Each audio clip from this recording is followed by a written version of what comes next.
So here we are in the lovely dry well we have out in the middle of my cow pasture.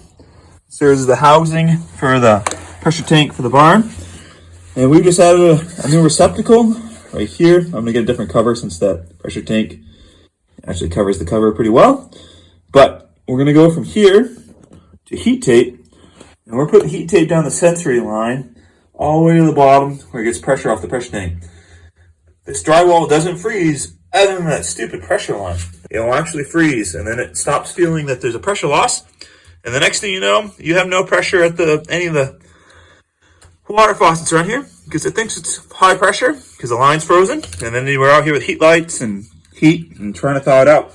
So we're taping heat tape right down through to where the sensor line stops. We had a few feet extra that we're going to wrap and kind of daisy chain around the baffle down there that goes to the different faucets and from the well. And we got insulation that splits tubed slide-on insulation we're going to put over the top of it. We're going to tape it on in a few minutes, and we'll see how well this holds up this winter. I think that's going to save us a lot of hassle in that deep cold.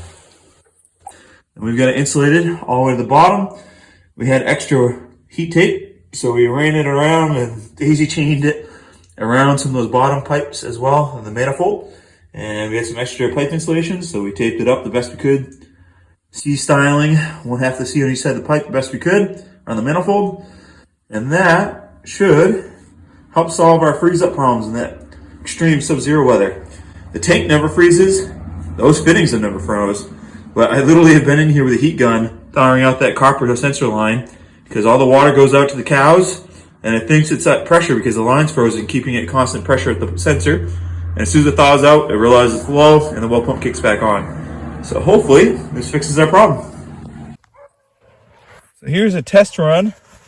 It's been below 4 below most of the morning. So let's see how well our heat tapes worked. We haven't had a cow on the well since this barn doesn't have the cows in it right now. So our dry well sits right there. Let's see if the faucet turns on and runs. Heck yeah.